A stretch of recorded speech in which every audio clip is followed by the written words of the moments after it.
Hey, good day, everybody. I'm Jim Stavridis, the Dean at the Fletcher School of Law and Diplomacy, and I have a wonderful opportunity today to have a conversation with a very distinguished alumna of the Fletcher School, Professor Kelly Sims Gallagher.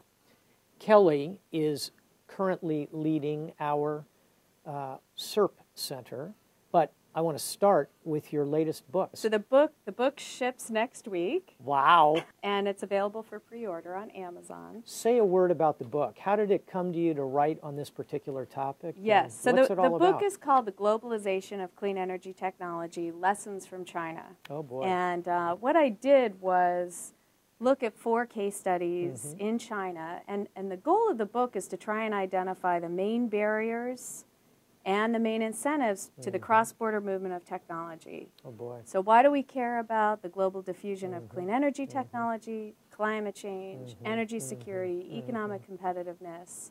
We want to get cleaner technologies moving across the world, more efficient technologies. Absolutely. So I was trying to identify, in a really empirical sense, what are the actual barriers that firms encounter?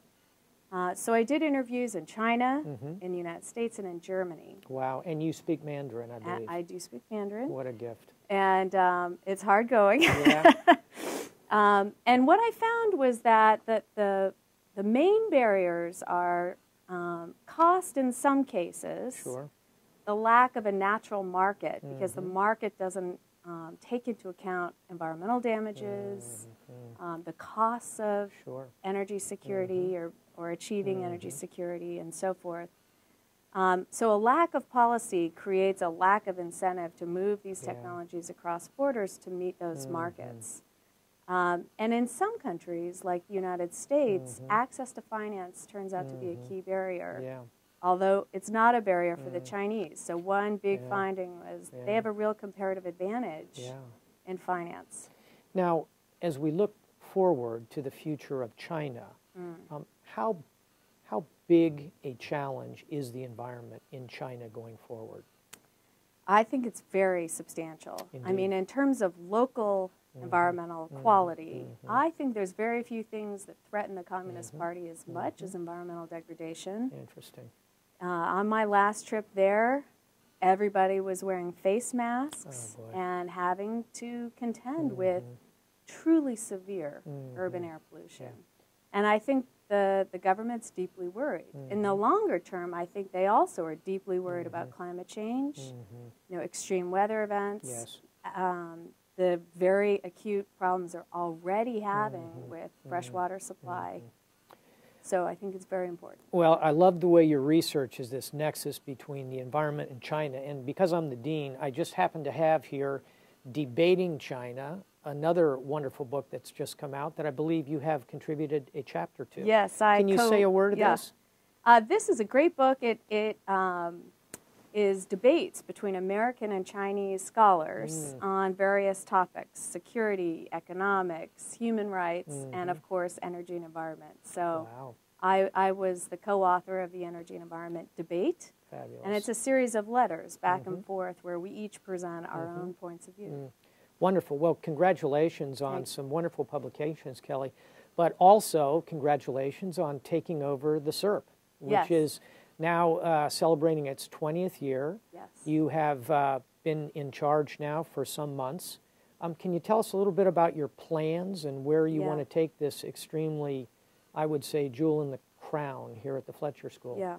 So the Center for International Environmental and Resource Policy just achieved its 20th anniversary, as you say, and we're the first center in a School of International Affairs to focus on environmental policies. We're really growing. We now have 5 different programs in the center, ranging from agriculture and food security to climate change and energy innovation to the oceans. Kelly, will we center the water security, water scarcity program that we just hired the bridge professorship? One exciting new development is that Fletcher and Tufts are going to partner on a bridge professorship on water and security. That's terrific. So we'll be adding a 4th core faculty member to the center.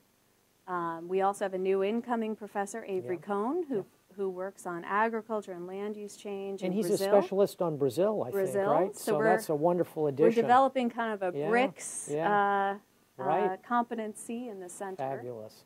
And we've brought in 5 new research affiliates at the faculty level from around Tufts to bolster our work. And we have master's students, doctoral students, pre-doctoral fellows, and postdocs all working together in the center on various research topics. And this year, I think, for the first time, we're going to surpass $1 million sponsored research budget. So good for you. I think we're doing a good job. You warmed the dean's heart with that one.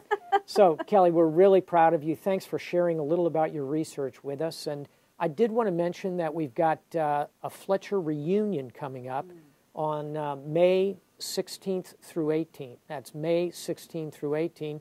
And it's connected with the graduation and is going to be just terrific.